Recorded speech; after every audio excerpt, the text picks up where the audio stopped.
2005 രാജ്യം പരമോന്നത സിവിലിയൻ ബഹുമതിയായ പത്മഭൂഷൺ നൽകി ആദരിച്ച ഇന്ത്യൻ ചിത്രകാരൻ. സമകാലിക ചിത്രകലയുമായി ബന്ധപ്പെട്ട് ഇന്ത്യയിലും വിദേശത്തും സംഘടിപ്പിച്ച നിരവധി ചിത്രകലാ പ്രദർശനങ്ങളിൽ പങ്കെടുത്ത വ്യക്തി. ചിത്രകാരൻ, സംഗീതജ്ഞൻ, ശില്പി, ബാലസാഹിത്യകാരൻ തുടങ്ങി നിരവധി മേഖലകളിൽ വ്യക്തിമുദ്ര പതിപ്പിച്ച കലാകാരൻ. കേരള യൂണിവേഴ്സിറ്റിയിൽ നിന്നും മലയാളം ഭാഷയിൽ ബിരുദാനന്തര ബിരുദം നേടിയ ശേഷം ബംഗാളിലെ ശാന്തിനികേതനിലെത്തി ലളിതകലയിൽ ഡിപ്ലോമ കരസ്ഥമാക്കിയ മലയാളി.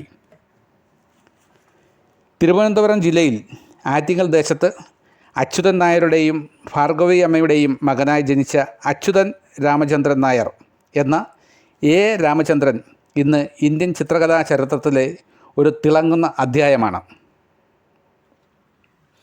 കേരളത്തിലെ ചുവർ ചിത്രങ്ങളെക്കുറിച്ച് ഗവേഷണം നടത്തിയ എ. രാമചന്ദ്രൻ ഡൽഹിയിലെ ജാമിയ മില്ലിയ ഇസ്ലാമിയ യൂണിവേഴ്സിറ്റിയിലെ കലാധ്യാപകനായും കലാവിഭാഗം മേധാവിയായും സേവനം അനുഷ്ഠിച്ചിട്ടുണ്ട്.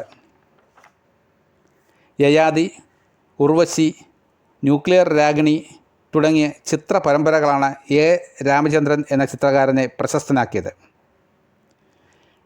ഡൽഹി ഗാന്ധി സ്മൃതിയിലും തമിഴ്നാട്ടിലെ ശ്രീപെരുമ്പത്തൂരിലും അദ്ദേഹം തൻ്റെ പ്രതിഭ തെളിയിച്ചിട്ടുണ്ട്. നിരവധി തപാൽ സ്റ്റാമ്പുകൾക്ക് രൂപം നൽകിയ അദ്ദേഹം പുസ്തകങ്ങൾ രൂപകൽപ്പന ചെയ്യുന്ന യുനെസ്കോ സംഘത്തിലെ അംഗമായിരുന്നു. ഓയിൽ പെയിൻറ്റിങ്ങിലാണ് അദ്ദേഹം തൻ്റെ പ്രശസ്തമായ ചിത്രങ്ങൾ പലതും രചിച്ചിട്ടുള്ളത്.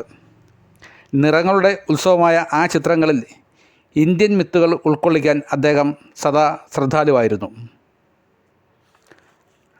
ആദ്യ രവിവർമ്മ പുരസ്കാരം ഉൾപ്പെടെ ദേശീയവും അന്തർദേശീയവുമായ നിരവധി അവാർഡുകൾ നേടിയ എ. രാമചന്ദ്രൻ എന്ന വിഖ്യാത ചിത്രകാരൻ 2024 ആഗസ്റ്റ് 20 അന്തരിച്ചു.